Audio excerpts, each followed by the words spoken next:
They say one mistake can ruin your life. Mine was closing my eyes for just 10 minutes.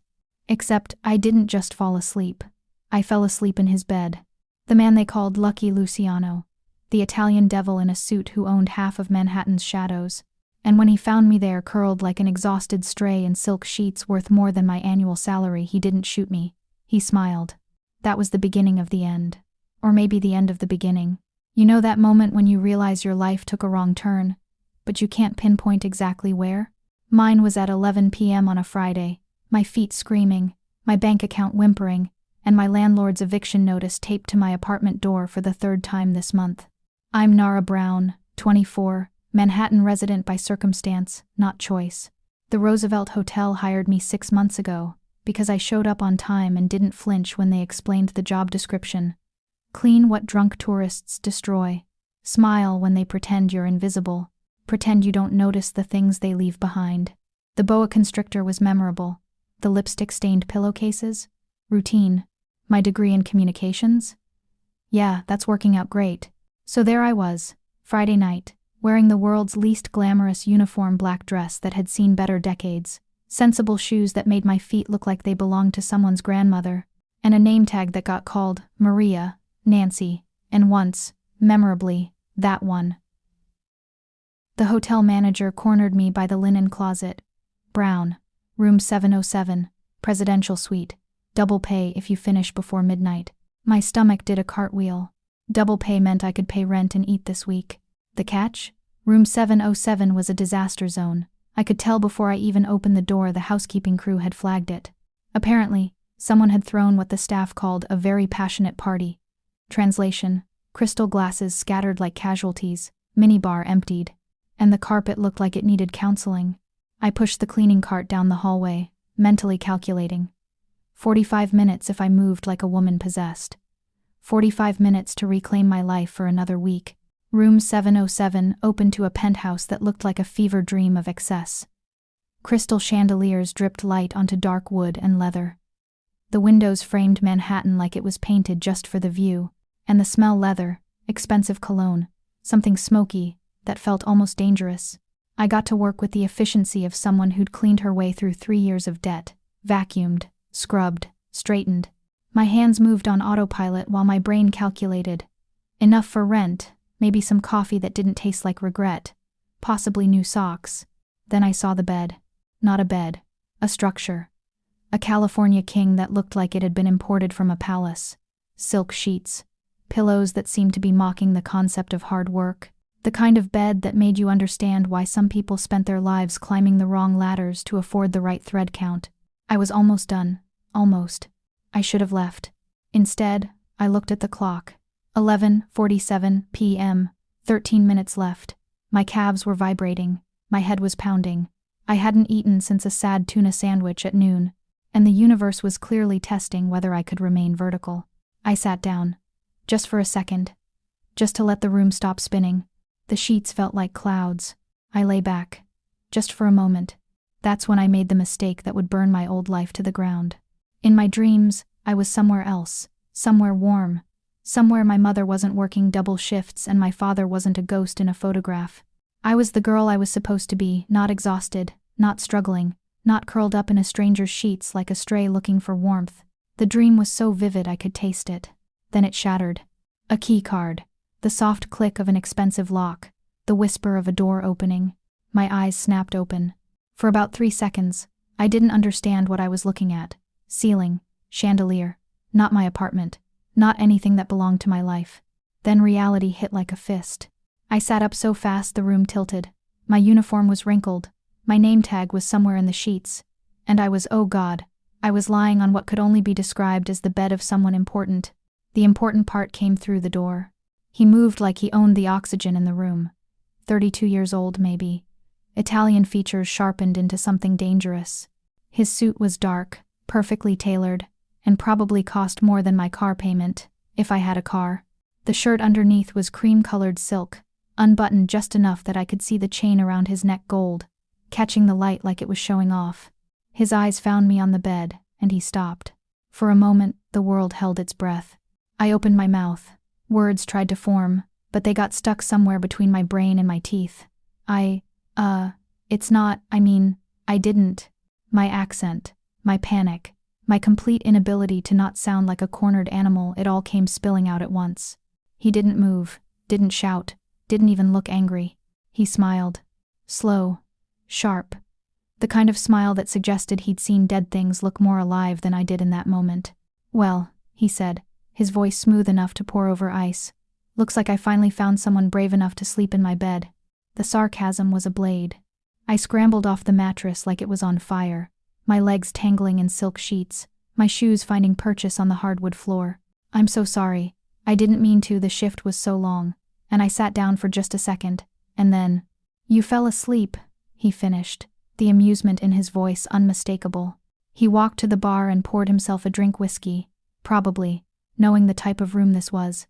His hands were steady, confident, the kind of hands that had never shaken over anything, not even a maid frozen in terror on his bed. "What's your name?" he asked without looking at me. "And Nada Brown." He finally turned, and I realized with a sinking certainty that I recognized him. Not from anywhere official. From the way people whispered in the lobby, the way the manager's hands shook when he assigned rooms on his floor, the way the air seemed to change when a car with tinted windows pulled up to the curb. "Lucky Luciano," he said, as if I wouldn't already know.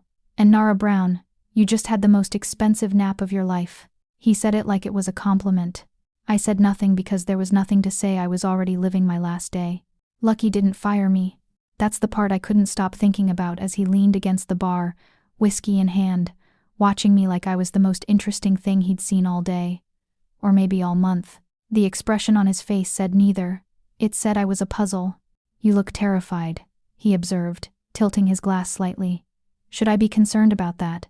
"Yes," I blurted. No. I'm terrified, but not at you. I'm terrified of the situation, which you're a major part of, so technically." "You're rambling," he said. "I know." He took a step closer. I took a step back. He took another. My calves hit the bed, and I realized with horror that I was doing the world's slowest retreat right back onto the mattress. "Stop," he said, not unkindly. "You're making this more dramatic than it needs to be. I fell asleep in your bed, in a hotel, while working.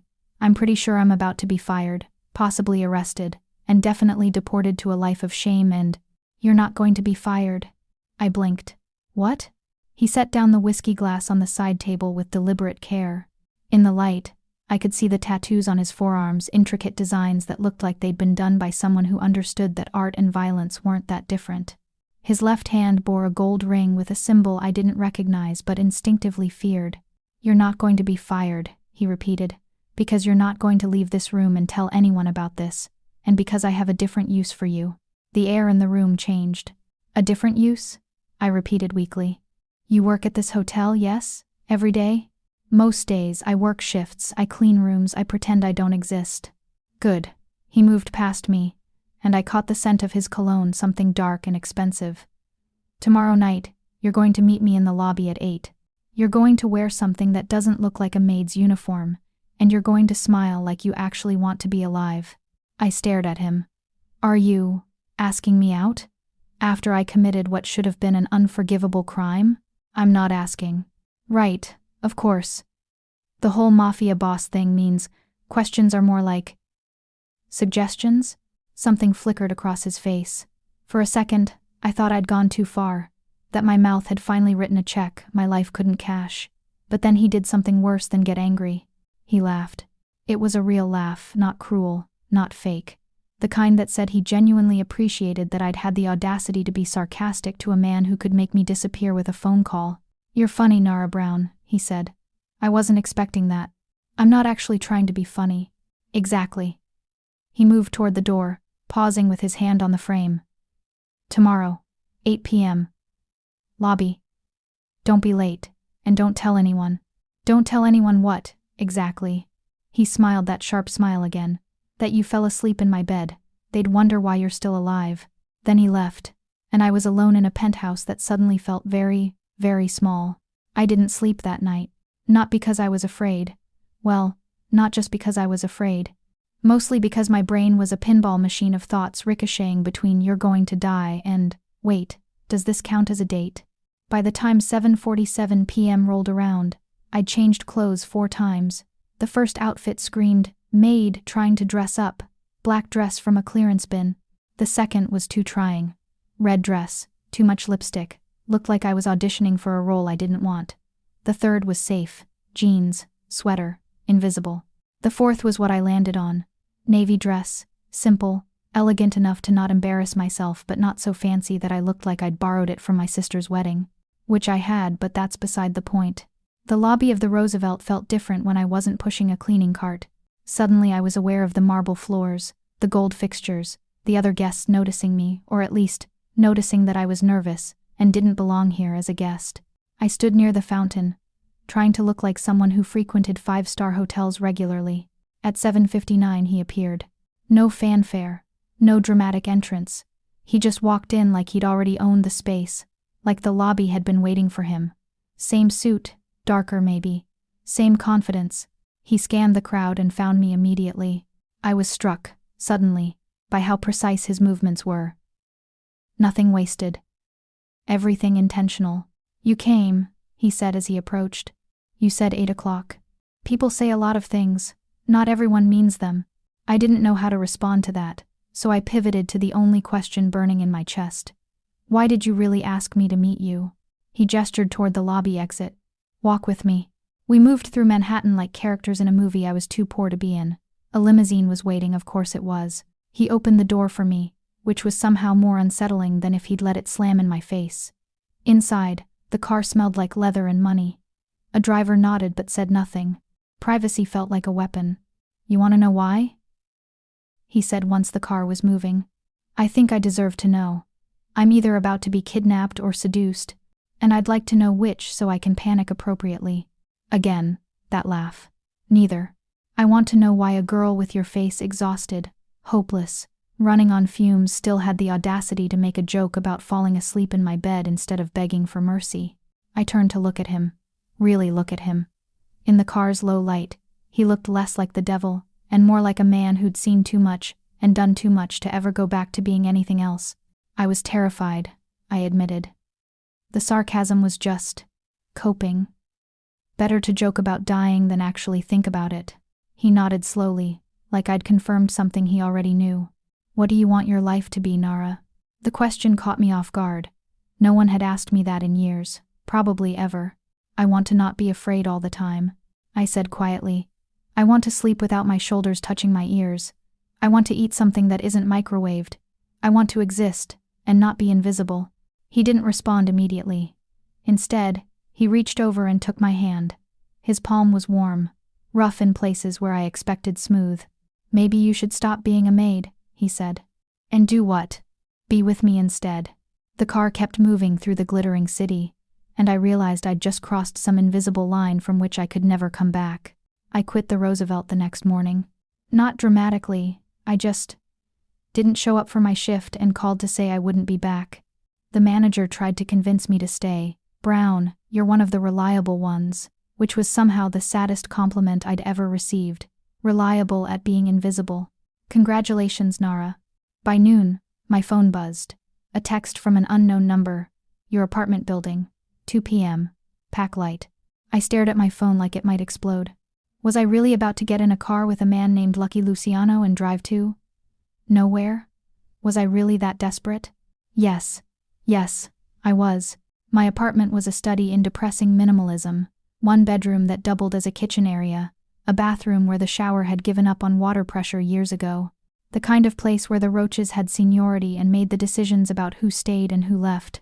I packed a duffel bag with everything important.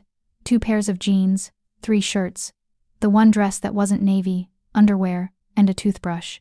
My entire life fit into something the size of a small dog. At 2 p.m. sharp, the black car pulled up. He was inside, waiting. Same suit, different tie. He looked like he never slept, which I'd later learn he mostly didn't. "Second thoughts?" he asked, as I slid into the seat beside him. "About 60,000 of them," I said. "But I'm still here, so apparently I'm putting them on mute." Smart girl. We drove for 40 minutes, leaving Manhattan behind for somewhere that looked less like survival and more like excess. Finally, the car stopped in front of a building that made my apartment building look like a palace by comparison. It was a penthouse in Tribeca, all glass and steel and windows that suggested the architects wanted the world to know someone important lived here. His penthouse. Inside, it was exactly what I expected. Too nice, too empty, too much space filled with the kind of silence that happens when a person has given up on pretending to be normal. "This is your place," he said. "For now." "For now?" He turned to face me, and I noticed for the first time that his eyes were tired, genuinely tired, the kind of tired that money couldn't fix. "I need to know if you can handle being around me," he said. "Not as a maid. As someone in my world. There are rules. There are things you can't ask. People you can't trust. Moments where it gets very dark very fast." I stepped closer. "Why do you care if I can handle it?" "Because," he said, and there was something almost vulnerable in his voice, "I'm tired of being around people who only see the money, the danger, the power, and I think you don't. I think you're a very dangerous man who fell asleep once and is now building an entire fantasy about saving me, when really, I'm just free labor and—" He kissed me, not gentle, not soft. Like he was trying to prove something. Prove that beneath the exhaustion and the danger, there was still a person capable of wanting something that wasn't power or blood or revenge. When he pulled back, he was almost smiling. "Stay," he said. "Just for a week. If you hate it, you can leave." I already knew I wouldn't leave. The penthouse became my whole world.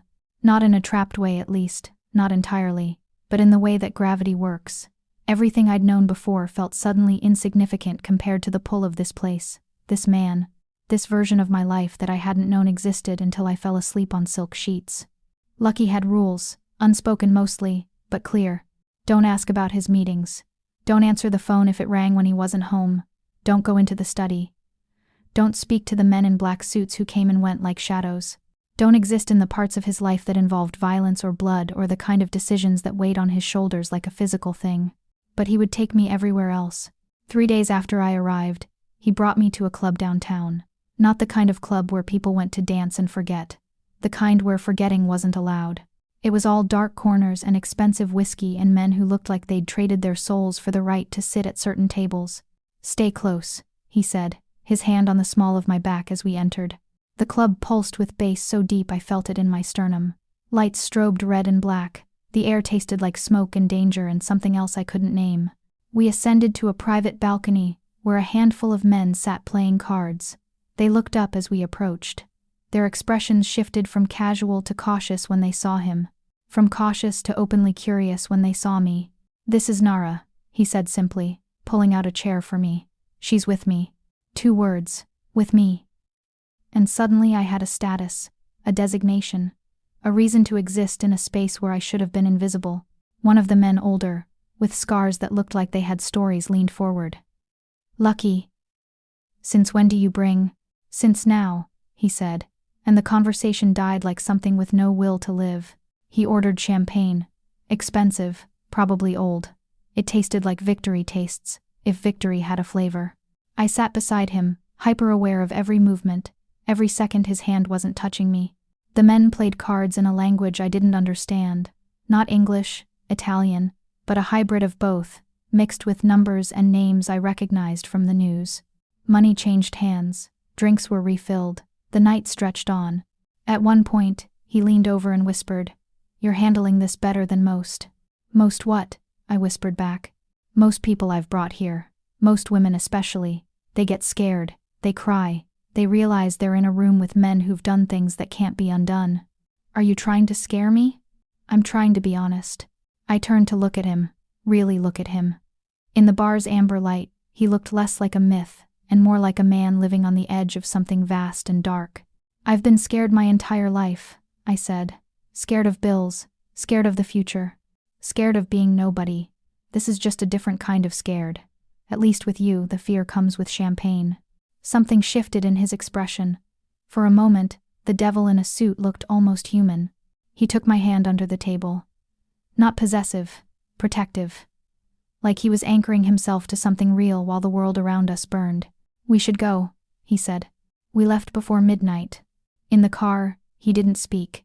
He just held my hand and stared out the window at the Manhattan skyline. All those lights representing all those people with problems smaller than his, bigger than mine. and exactly as insignificant as everything becomes when the night gets late enough. Do you ever regret it? I asked. Being him? Every day, he said. For about 10 seconds. Then I remember the alternative, and I make peace with it again. What's the alternative? Being dead. The car moved through the city, carrying us toward whatever came next, another night, where I slept in silk sheets that cost more than my entire childhood, and he lay beside me, awake, listening to a phone that could ring at any moment and change everything. A week became 2 weeks. I stopped counting days, and started counting moments, the moment his hand found mine in a crowded room, the moment he looked at me like I was real, the moment he looked away like he was afraid of what might happen if he kept looking. We developed routines that felt almost domestic. Coffee at 7. He'd disappear for hours into meetings I wasn't allowed to ask about.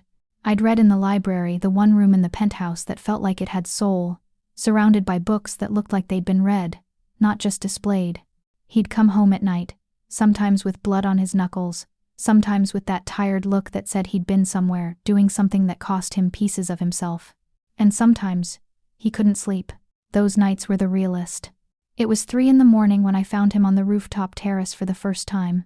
The city spread below us like something alive and breathing, all those lights representing all those people who didn't know what it felt like to exist in the margins between legal and impossible.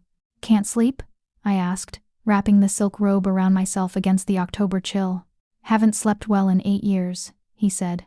Not since. He stopped. Whatever he was about to say died before it could be born. I moved to stand beside him at the railing. Below us, Manhattan glittered. The Hudson River looked like liquid silver. It was beautiful in a way that only cities are beautiful, built on pain and ambition and the bodies of people who tried and failed.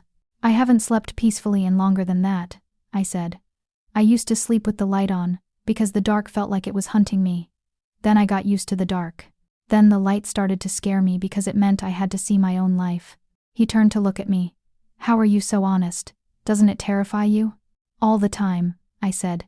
But I figured if I'm going to die in the margins, I might as well be honest about it. No one dies in the margins around me, he said, and it sounded like a promise. I make sure of it. Because I remind you of someone. The words came out before I could stop them. It was the thing I'd been avoiding asking, the thing that lived underneath every moment. Why me? Why a hotel maid? Why someone so ordinary when he could have anyone? His jaw tightened. What makes you say that? Because sometimes you look at me and you see someone else, someone you've lost, someone you can't get back, and I'm just the ghost you're trying to keep alive. He didn't deny it. For a long moment, he just stared out at the city, his hands gripping the railing like he was trying to hold on to something that kept slipping away. Cold hands. I'd noticed it before. He always had cold hands, even when he was angry, even when he was burning. My sister, he finally said. She was like you. Poor. Tired. She looked at me like she thought I could save her. I told her I could. That once I got enough power, enough money, enough of the right connections, I could make her life different, better. He stopped. The silence was heavy with things unsaid. What happened? I asked gently. I got the power, the money, all of it. And she got caught in crossfire meant for me. Wrong place, wrong time. Wrong brother who couldn't protect her even though that's all I'd ever wanted to do. I stepped closer to him. Slowly, like he might shatter if I moved too fast. I took his cold hands in mine. They were shaking something I'd never seen him do before. This man who moved through violence, like most people moved through Tuesday. I'm not her, I said. I know. But you want me to be. No, he said, and his voice broke slightly. I want you to stay being you. I want you to stay alive. I want to know if that's even possible in a world like mine. The city spread around us, indifferent to this moment. Indifferent to the man who'd built an empire in shadows, and the girl he'd rescued from cleaning other people's messes. Indifferent to the question neither of us could answer. Could something real grow in a garden of lies and violence? He pulled me close. Not to kiss me, just to hold me. And I realized that sometimes the most dangerous thing a man can do isn't violence. It's trust someone with the parts of himself he's been hiding. Stay, he whispered into my hair. Please stay. I'm not going anywhere, I said. And I meant it. Even though I should have been terrified. Even though I should have run. Even though every logical part of my brain was screaming that this was how girls like me disappeared slowly at first, then all at once. I stayed. We stood on the roof of his penthouse, looking out at Manhattan, while the night wrapped around us like something alive. His hand found mine again, not cold this time, warm, real. Below us, the city kept spinning. Above us, the stars existed in a sky too polluted to really see them. And between us, something was growing, something that looked like love but felt like danger, felt like freedom, felt like the kind of mistake that changes everything. 2 weeks into living at the penthouse, I tried to leave. Not dramatically, not with a suitcase and a final note, just quietly, thinking if I moved carefully enough, the universe wouldn't notice I was taking my life back. I got as far as the elevator. "Where are you going?" His voice came from behind me, soft as silk but sharp as glass. I froze, didn't turn around. "Out. I need air. I need space. I need to remember what it felt like to be a person instead of a, whatever this is." "This is protection," he said. I turned to face him. He was leaning against the doorframe of the penthouse like he'd been waiting for this exact moment. Like he'd always known I would try to run. "Protection from what? Your enemies?" "Because from what I can see, your enemies are the only people who know where I am. Everyone else thinks I've disappeared." "You have," he said. "You've disappeared from your old life. There's no going back now." "That's not comforting, Lucky, that's terrifying." He moved closer. I didn't retreat this time. There was no point. "If you leave this penthouse, if you go back to being invisible in that city, they will find you. Do you understand? The men I do business with, the men I oppose, they'll find you and they'll use you, and I won't be able to protect you anymore. So I'm a prisoner. You're under my protection." "Same thing," I said. He reached out and tucked a strand of hair behind my ear, a gesture so intimate it hurt. "Not the same. A prisoner resents her cage. You," he paused. "I don't think you want to leave." I hated that he was right. I hated more that the alternative was terrifying. Go back to my apartment, my job, my life of quiet desperation. Die slowly instead of all at once. Choose a slower kind of suffocation. "This is insane," I said. "Yes. You're insane. Probably. And I should run." "You should," he agreed. "But you won't." He was right. I pressed the button to close the elevator doors and walked back into the penthouse. He didn't celebrate or gloat. He just took my hand and pulled me back into the world he'd built. And I let him because staying felt less like surrender and more like inevitability. The penthouse had staff I rarely saw. A housekeeper named Rosa, a chef named Marco, security guards who existed more as shadows than men. They moved through the space like ghosts, careful never to disturb Lucky's world or acknowledge mine. But Rosa talked.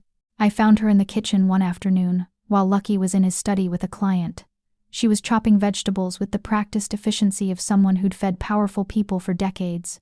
When she saw me, she smiled, the kind of smile that said she saw me, really saw me. "You're brave," she said, continuing to chop. "I'm reckless," I corrected. "Same thing when you're with him." She set down the knife. "You know about his sister?" My hands went very still. "A little." "Valentina," Rosa said, and something in her voice broke slightly. "She was like you. Poor, beautiful. She didn't understand the world she was in. Mr. Luciano, he tried to protect her anyway. He tried so hard." "What happened?" Rosa was quiet for a long moment. "A man came to me one day. He said Valentina was my responsibility now, that I was to care for her like my own daughter. I did. She became my daughter. And then..." She made a gesture like erasure. "Crossfire. Wrong place. Wrong time." She was 23. I felt something crack inside my chest. That was 7 years ago. He hasn't been the same since. He tried to get revenge, lost half his family doing it, and then he stopped. He stopped loving. Stopped believing in anything except power and control. She looked at me directly then. "Until you." "I'm not Valentina," I said quietly. "I know," Rosa said. "But he doesn't. Not yet. And that's dangerous, Bambina. For both of you. Because either he'll realize you're your own person and it might break him again, or he'll keep pretending and it'll break you instead." "Why are you telling me this?" "Because he needs someone to save him," she said. "And I think that someone might be you. If you're strong enough." The dress arrived on a Monday. It was hanging in the closet when I woke, a midnight blue gown that looked like it had been tailored for someone with my exact measurements. Because it had been. Lucky didn't do things by accident. "Try it on," he said when I emerged from the bedroom. This is designer. This is expensive. Yes. Why? Because we're going to a gala tonight. And you're going to look like you belong in a world of money and power, not like you're still cleaning hotel rooms in your head. The dress fit like a second skin. It was elegant, without being desperate, sexy without being obvious. The kind of dress that said, I'm here. I'm worth your attention. I know what I'm doing. I didn't know what I was doing.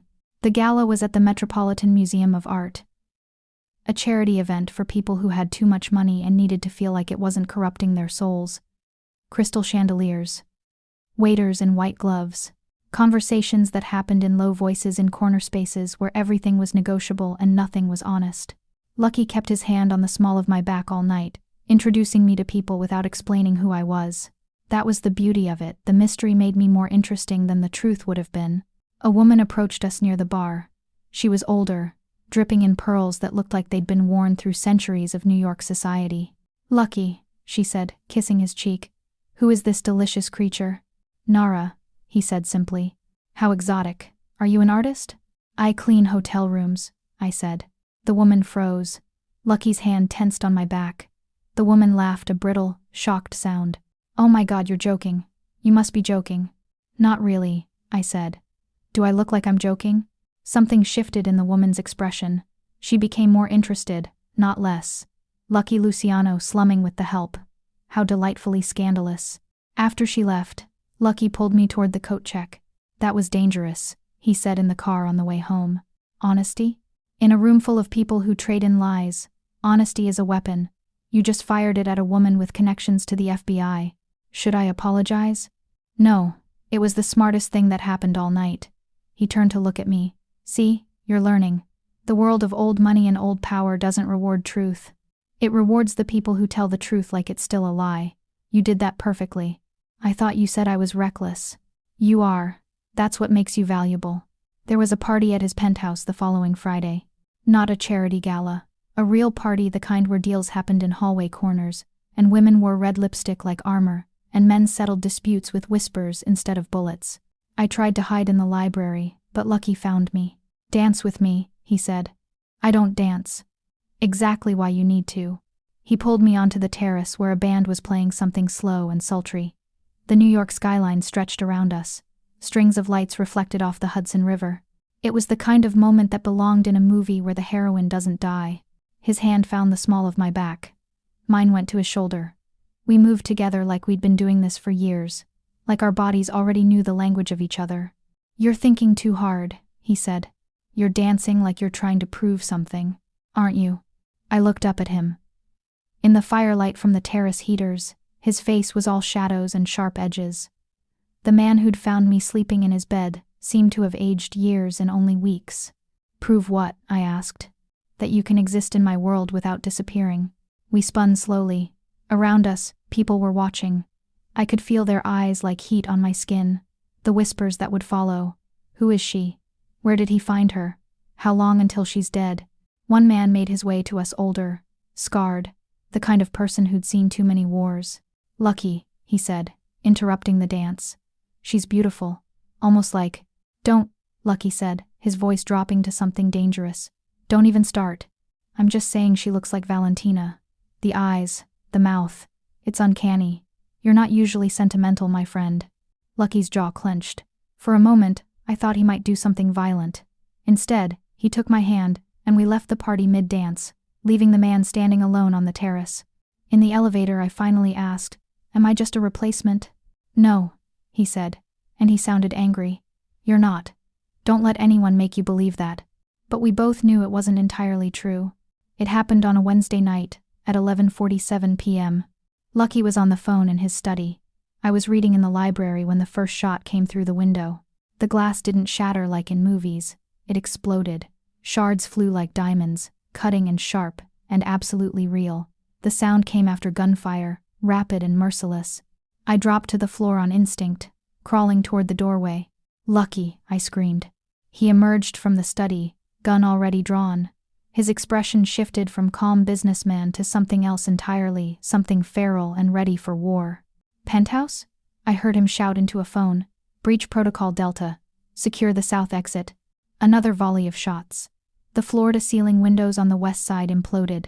The penthouse that had felt like a palace became a war zone. Crystal glasses flew. Paintings crashed.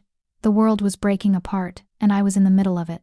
Lucky grabbed me and pulled me behind the marble kitchen island as bullets cracked through the space where I'd been standing moments before. "How many?" he shouted to someone I couldn't see. "6 on the terrace. More coming up the east stairwell." A voice through an earpiece. Professional. Calm. Like this happened regularly. Because it did. It happened regularly, and I'd been living in his world long enough to understand that this was part of the price.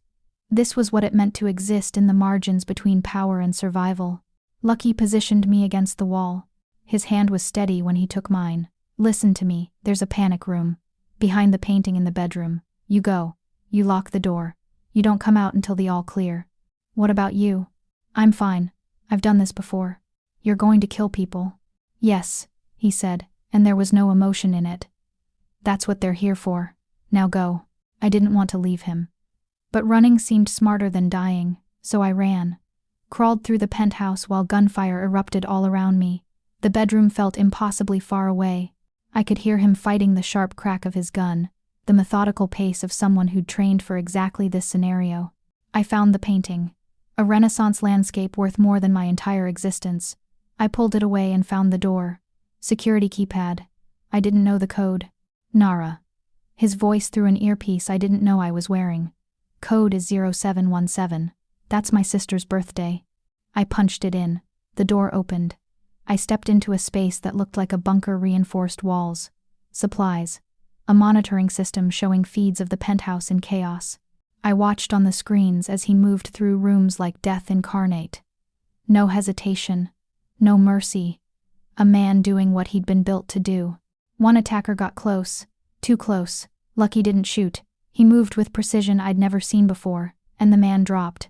When I understood what had happened, that I'd just watched him kill someone in hand-to-hand combat, my stomach turned. This was the real him. Not the man who held my hand on rooftops. Not the man who danced with me under firelight. This was the version of himself he'd been trying to hide. On the monitors, I watched him move through his penthouse like a soldier in enemy territory. Because that's what it was. This was his war, and I'd stepped directly into the center of it. The panic room was soundproofed, but the monitors showed everything. I watched as Lucky moved through his own home like it was a battlefield. I watched as he fought 3 men in the hallway. I watched as he moved faster than I knew a human could move, and I understood that this man I'd been falling asleep beside was something far more dangerous than I'd ever allowed myself to fully comprehend. An attacker got past his first line of defense. Made it to the bedroom, toward my door. Lucky cut him off. Their fight was brief and absolutely brutal. When it was over, the man wasn't moving, and Lucky's shirt was torn. There was blood, some of it his, most of it not. "Nara." His voice crackled through the earpiece. "Status?" "I'm safe. Are you?" "I'm fine. Casualty count is 4 tangos down. 2 more retreating. We're securing the perimeter now." "Tangos?" I said stupidly. "Bad guys," someone else explained, a woman's voice, professional and detached. "You good in there, Civvy?" "He just watched 4 people get killed," I said to the earpiece. "That's kind of the job," the woman said. "Get used to it." I didn't want to get used to it. 20 minutes later, the all clear sounded. I emerged from the panic room to find the penthouse transformed into something that looked like a crime scene because it was a crime scene. Security was removing bodies. Someone was cleaning glass. The furniture was overturned. There were bullet holes in the walls, in the paintings, in the careful aesthetics Lucky had built.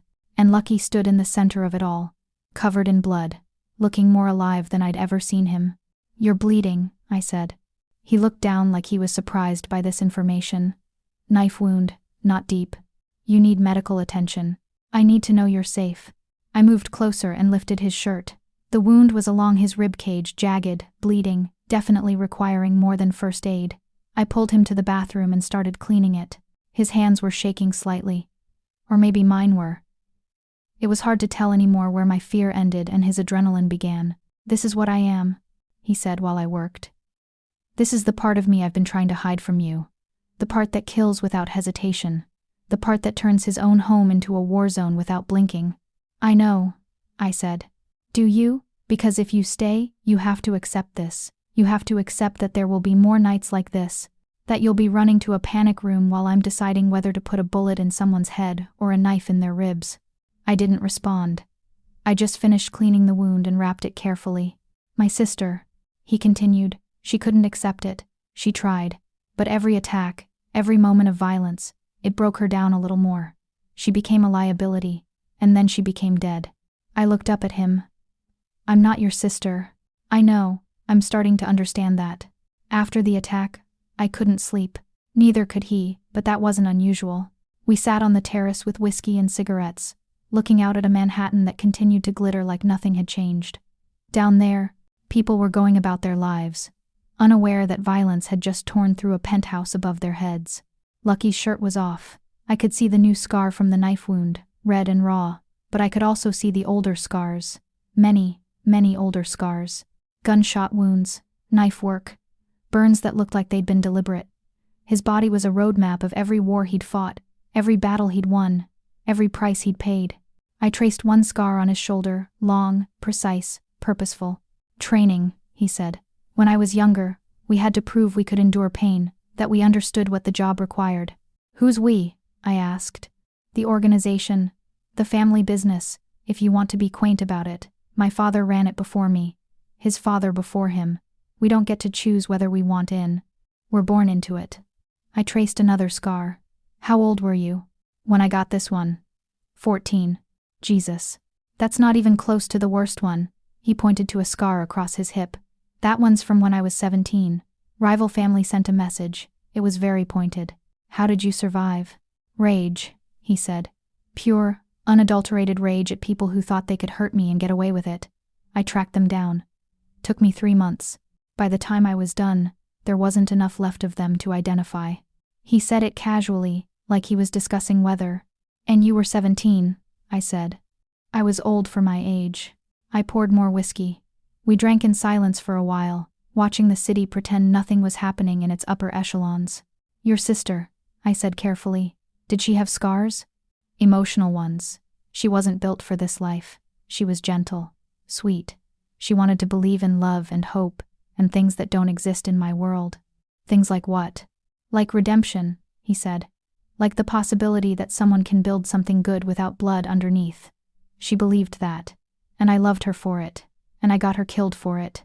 I didn't know what to say to that. So I just sat with him, tracing scars like they were a language I was learning to speak. Outside, the city kept turning. Inside, 2 people who shouldn't have found each other sat in the wreckage of an attack and tried to pretend they weren't already lost. 3 days after the attack, I found him in the study. He was on the phone, but he hung up when I entered. The look on his face was something I'd never seen before.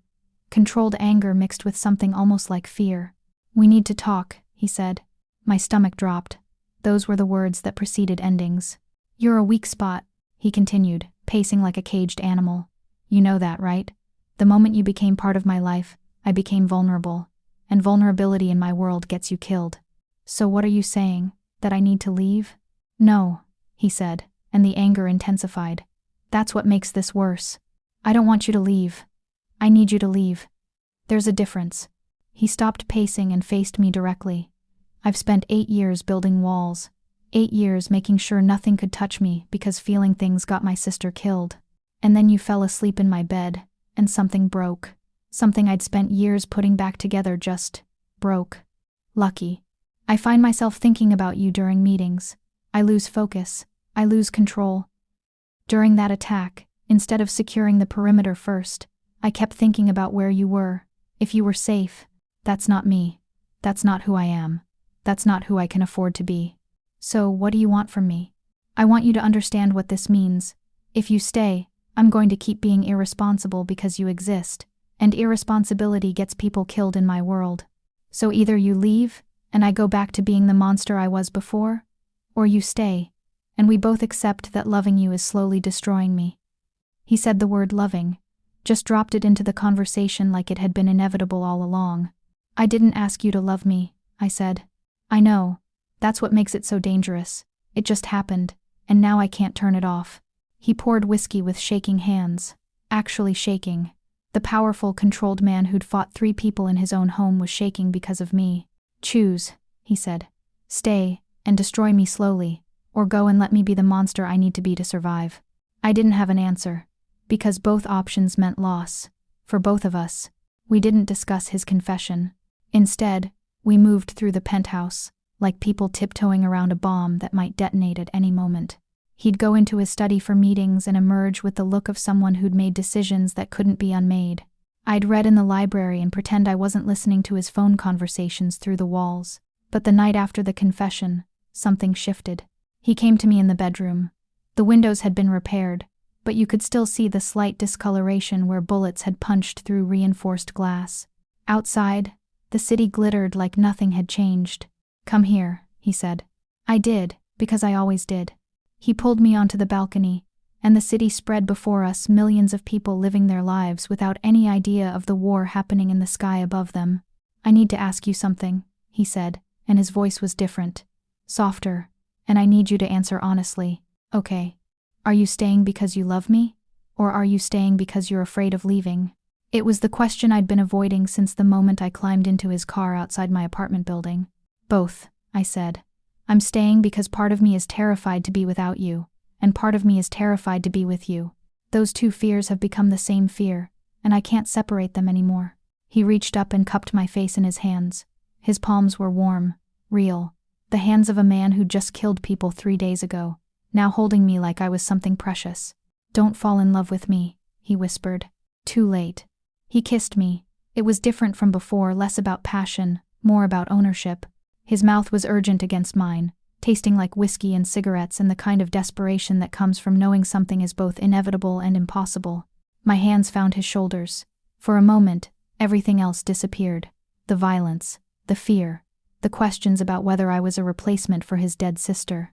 For one moment, there was just us and the city glittering below, and the sense that something true was happening even though everything about it was wrong. Then he pulled away.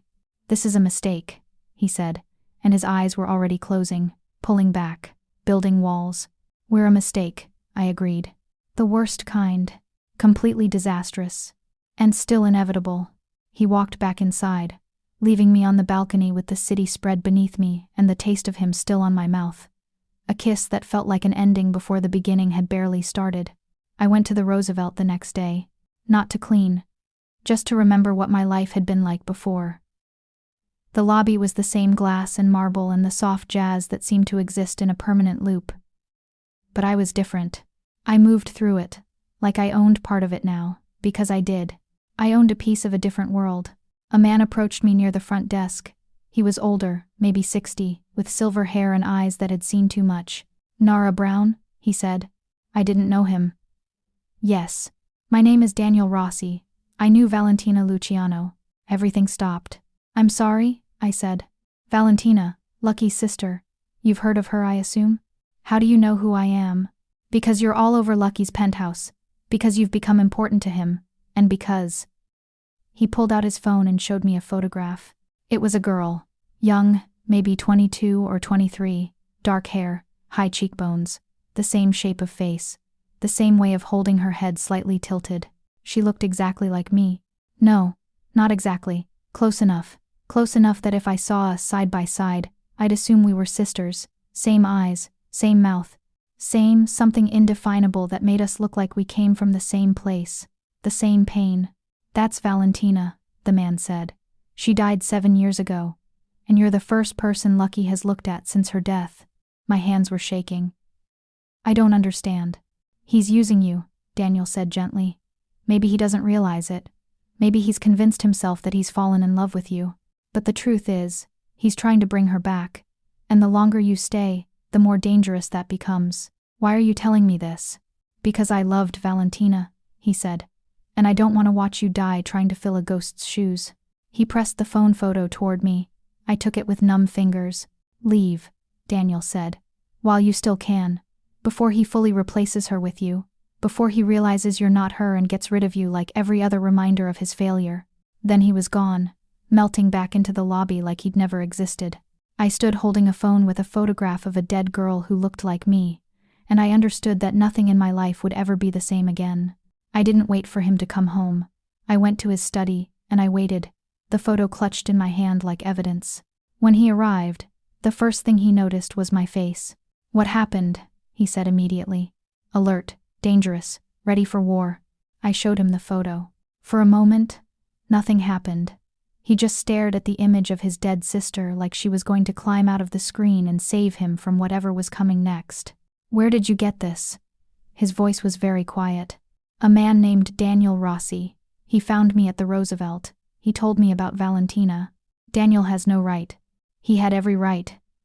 I threw the phone on the desk. He's telling me what you've been too much of a coward to admit. I look like her. I'm a replacement. I'm you trying to rewind time and fix what you couldn't fix. That's not, isn't it? I stepped closer to him. Every time you look at me, you see her. Every time you hold me, you're pretending I'm her. Everything about this us is built on a lie. You don't love me. You love a ghost. You're wrong. Am I? Then tell me. Tell me you didn't keep me because I reminded you of her. Tell me that's not why you showed me the penthouse on that first night. Tell me you didn't see her face when you kissed me. He didn't answer. Couldn't answer. Because the truth was already hanging between us like smoke. I fell in love with a man who was trying to collect pieces of a dead girl, I said. And the worst part? I understood why. I understood that grief makes us do insane things, that losing someone who mattered rips holes in us we can never fill. So I was willing to be the ghost. I was willing to be the memory, because I loved you enough to be whatever you needed me to be. Stop, he said. No, I don't think I will. I think I'm finally going to tell the truth in this penthouse. And it's going to hurt, and you're going to have to feel it because for once, someone isn't going to make it easy for you. He moved toward me. For a second, I thought he might hurt me. But instead, he pulled me close.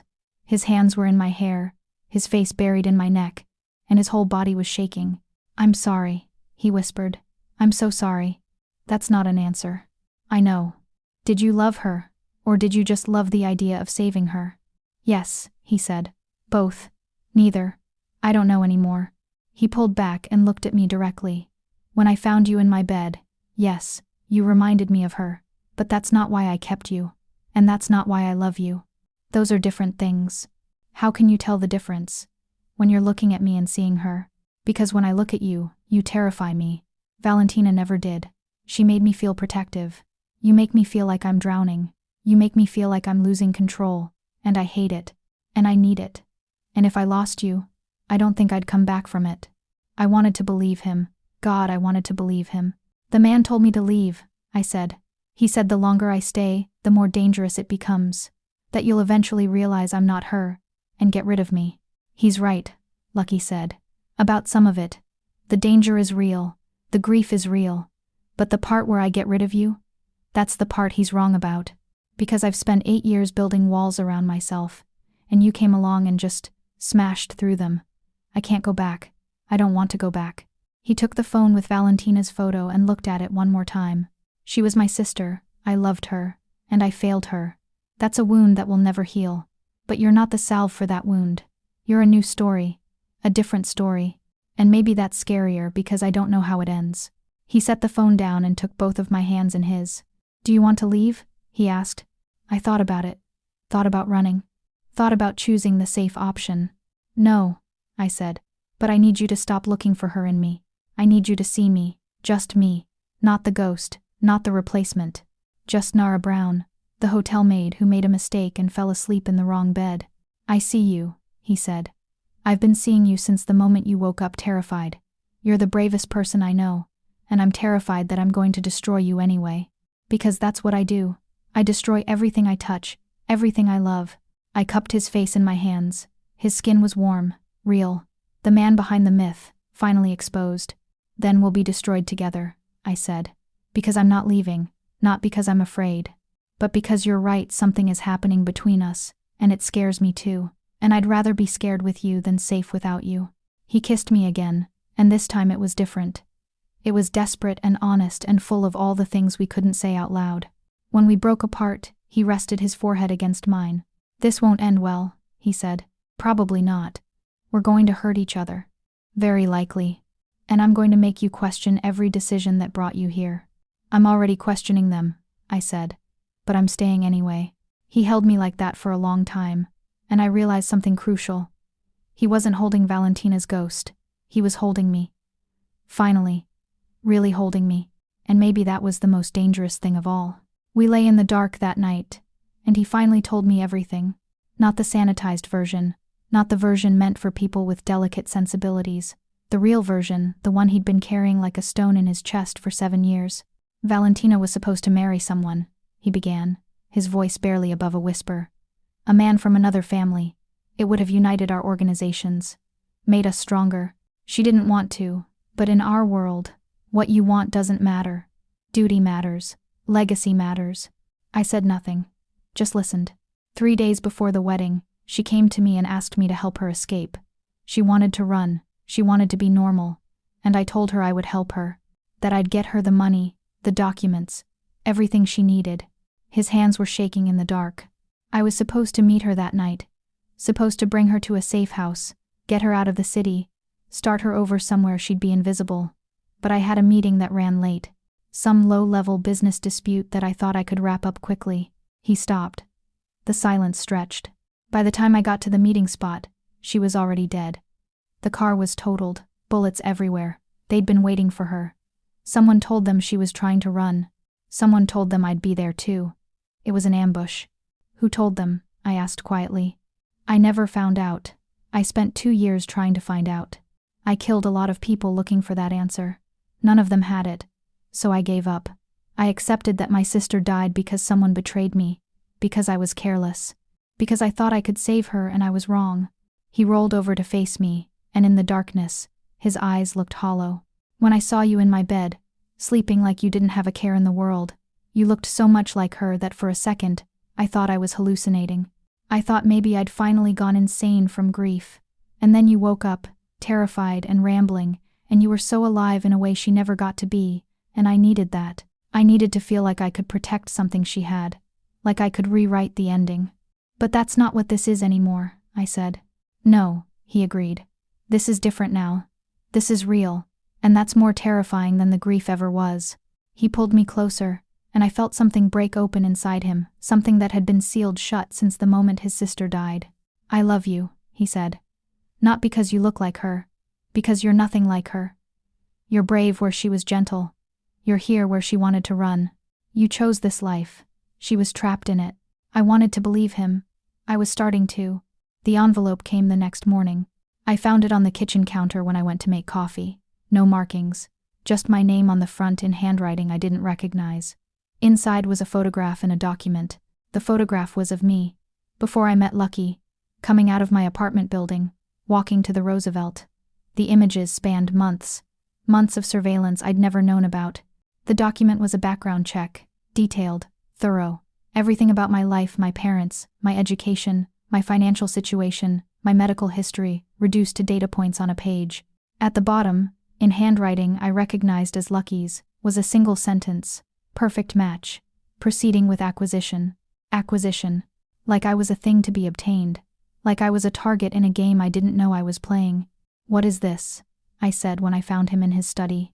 His face went very still. Where did you get that? It was on the kitchen counter. Lucky, what is this? He stood up slowly. I can explain. Explain what? That you stalked me? That you researched my life? That you planned this? That I'm not a mistake, I'm a project? You need to listen to me. No, you need to listen to me. My voice was shaking. You told me you love me. You told me this was real. But it was never real. I was a replacement with better paperwork. He moved toward me. That's not what this is. Then what is it? Tell me. Tell me that finding me wasn't planned. Tell me that the Roosevelt wasn't a coincidence. Tell me anything that makes this less of a calculated manipulation. He didn't answer. And his silence was answer enough. I walked backward toward the door. How long have you been following me? 6 months. And you decided I was a good fit for your ghost replacement? That's not fair. Fair? I laughed, and it sounded bitter and broken. You've been stalking me for 6 months, researching my life like I'm some kind of project, and you want to talk about fair? You're a psychopath. You know that, right? Normal people don't do this.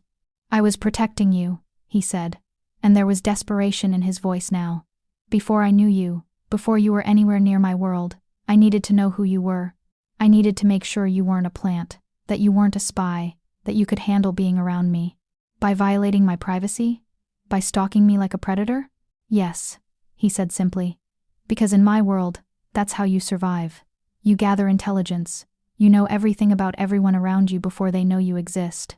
And when I found you, when I realized you were the closest thing to her I'd ever seen, I decided I wanted you in my life. So I engineered a situation that would put you there. The penthouse suddenly felt very small. Get out, I said quietly. Nara, get out. He left, closing the study door behind him, and I stood in his kitchen holding a background check on my own life, realizing that every moment with him had been choreographed. Every chance encounter was planned. Every decision to stay was made before I even knew he existed.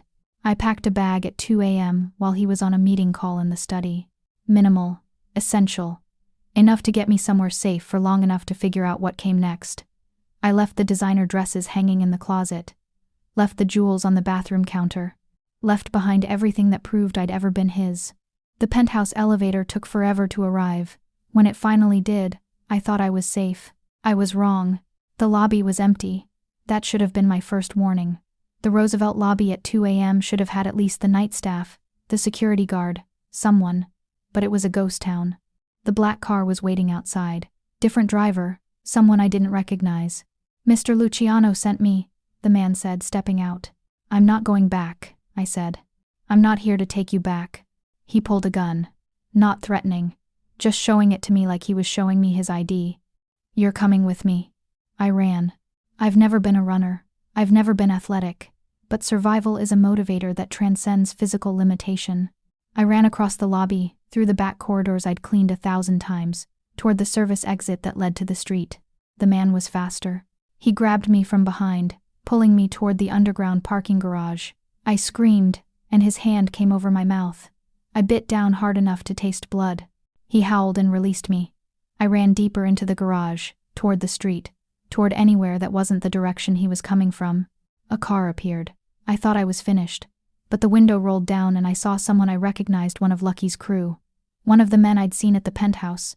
Get in, he said. I hesitated. He was part of Lucky's world, which meant he was part of the trap. Get in, or get shot, he said, and there was something in his eyes that suggested he meant it. Your choice, but make it fast. I got in. He drove me to an apartment in Queens, my old apartment, the one I'd left behind when I moved into the penthouse. Why? I asked as we pulled up. Because there's a war coming, he said. And you're ground zero.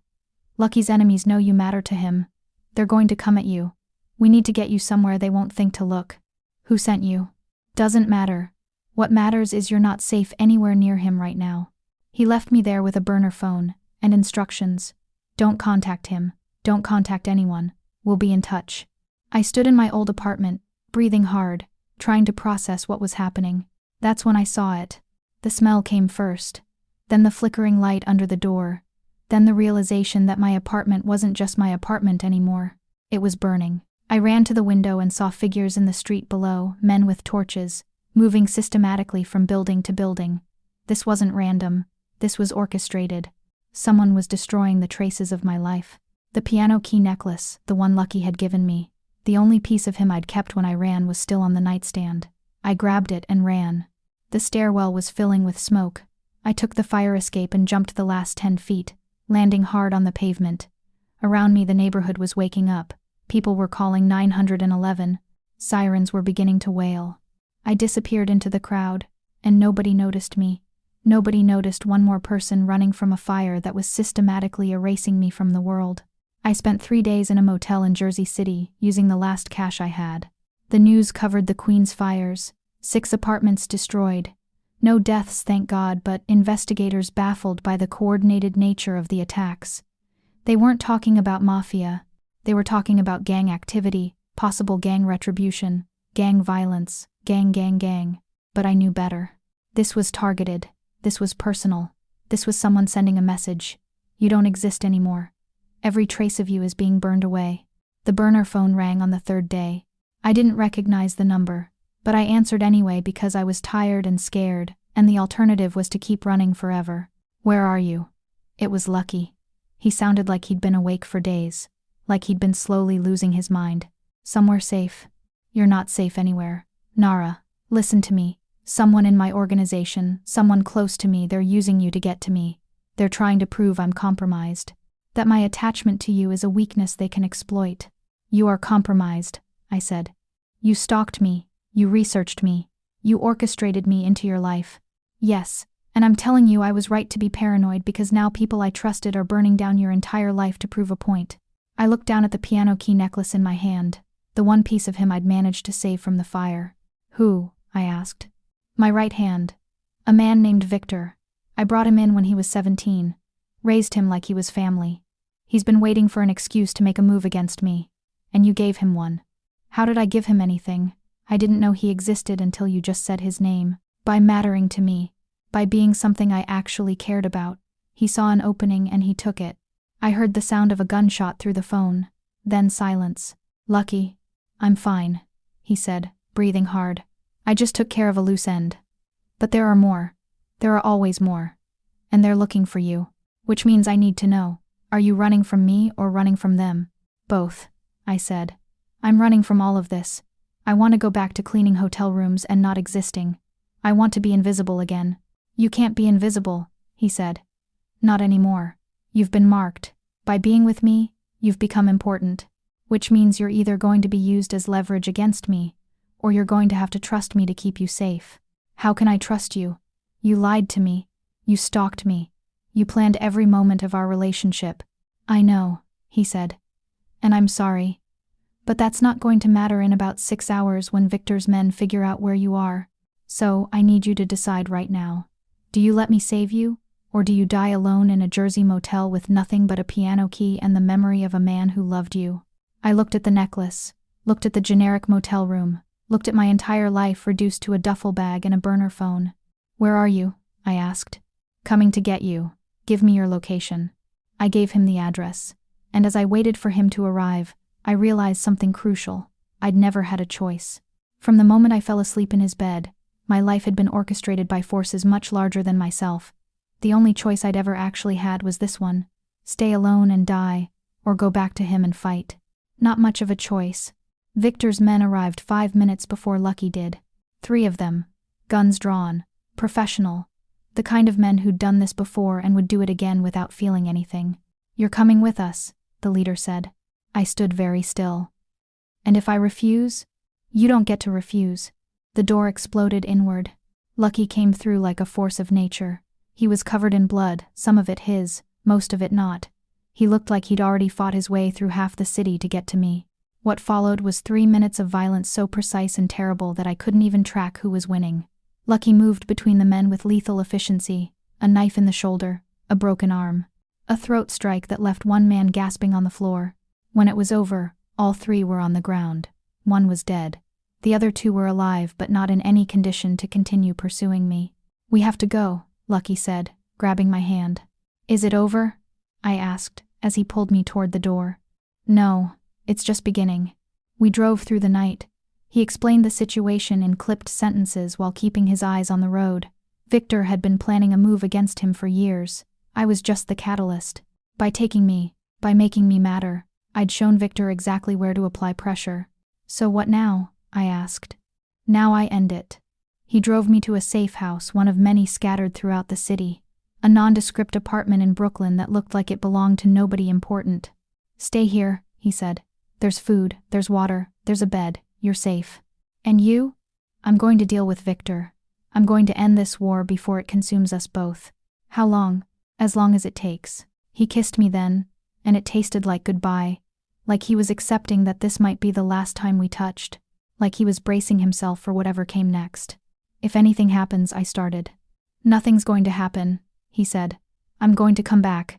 I'm going to find you. And we're going to figure this out. But his eyes said something different. His eyes said, I might not survive this, and if I don't, you need to let me go. He came back 3 days later, alone, covered in blood, and with an envelope in his hand. It's over, he said. Victor's gone, his crew is gone, the war is finished. And you? I asked, examining the wound on his shoulder. I'm alive, barely, but alive. I started to move toward him, but he stopped me. I need to tell you something, he said, and his voice was hollow. And I need you to listen without interrupting. He opened the envelope and showed me documents. Passports, visas, bank accounts in different names, money, real money, enough to disappear forever. "What is this?" I asked. "A way out," he said. "For you. A completely clean exit from this life. A new name, a new identity, a new country where nobody knows who you are or who I am. You can have the life you want, the one Valentina wanted, the one where you don't have to be afraid all the time." "Lucky, let me finish. I know you love me, and I know I love you. But love isn't enough in my world. Love just makes you a liability. It makes you a target, and I can't keep you safe. Not really, not permanently. Every day you stay, you're in danger. Every moment you're with me, someone is plotting how to use you against me." He set the documents on the table between us. "I'm giving you a choice, a real one this time, not one I orchestrated, not one I planned. A genuine choice. You can leave. You can take this money, this identity, these documents, and you can go build a life that doesn't involve blood and violence and fear. You can be happy. You can be safe. You can be free. Or," I asked, "or you can stay. You can accept that this is what your life is now. You can accept that loving me means accepting that danger is part of the deal. That loss is part of the deal. That I'm broken and I'm bleeding and I'm never going to be the kind of man who can offer you a normal life." He moved closer. His hand found my face. "So I'm asking you to choose, not for me, for you. What do you actually want?" The question hung in the air like smoke.